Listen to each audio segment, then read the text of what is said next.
time taken for some of these, JSON wins hands down to it, but not possibly as much as you think to it there. In terms of time taken to consume, and we're talking there in milliseconds, it doesn't really matter the exact sort of time, it's a relative difference between the two. It's about 50% greater for XML.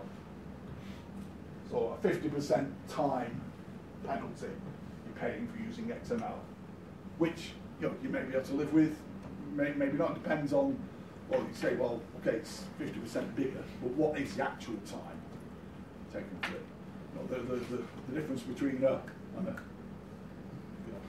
you don't really know. It's that fast happening anyway that you may not sort of necessarily make a difference, but depending on the bulk of the things, if you are doing millions and millions of these, like the big boys are, like if you're sending out from Google APIs, Facebook APIs and things like that, then yes, it is going to make a difference, the amount of time consuming these sorts of things.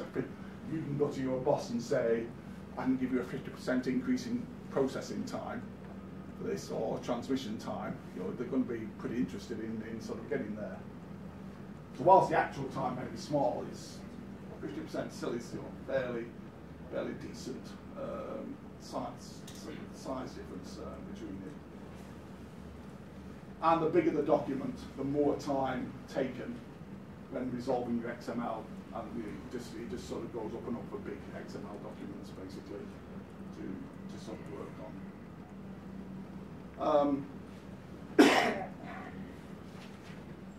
Some of the things you'll look at next term, we'll start looking at Spring and Hibernate at doing their manipulations.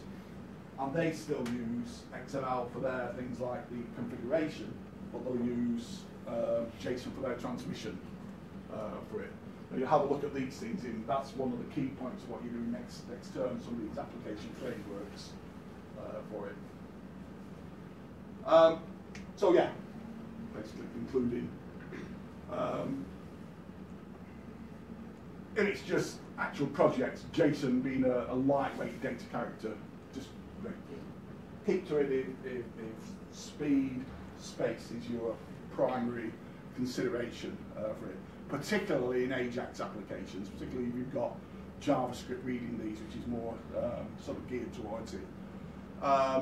If you're working out in a wider field, if you're working with sort of a few more back-end systems, legacy systems and things like that, then you may be forced into using these sort of XML for it, particularly with its wider range of data descriptions being available to it. In general, in comparison with XML, JSON doesn't really have a lot on things like security, standardization of things like some of the data types being put in there at present.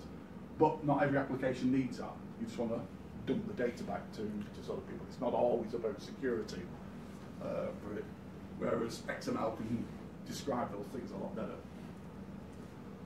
But that literally is about it. My voice is about to give up, I'm afraid, anyway. So in terms of tools to help you, yeah, JSON or the JSON libraries, both very good. You've been using those already. Some of these test data generators like Mockaroo, a JSON generator there for it just allows you to have sort of common attributes there. There's some visual JSON editors to work with, lots of JSON parsers online. JSON's about the most common one that people tend to use these days, if you just sort of linked to sort of using it if you're still not particularly used to it. This chap's site here, MK Yong, it's quite a nice site to get quick references to how to do lots of stuff to do with Java. He's got a site just out that has got lots of little easy intro sort of things. If you're looking for a quick demo of how to use JSON, say, with it, or how to use JAX-B, how to do a lot of sort of basic aspects of Java, that's quite a nice site to sort of get them from for it. Not as technical as a lot of the other ones. In terms of XML, yeah, parsing, take a look at the parsing notes that we did earlier in the term, but also have a look at the JAX-B things in the REST lab. And there's a similar one of this SQL edit that will, as well as generate JSON, lets you generate test data for XML.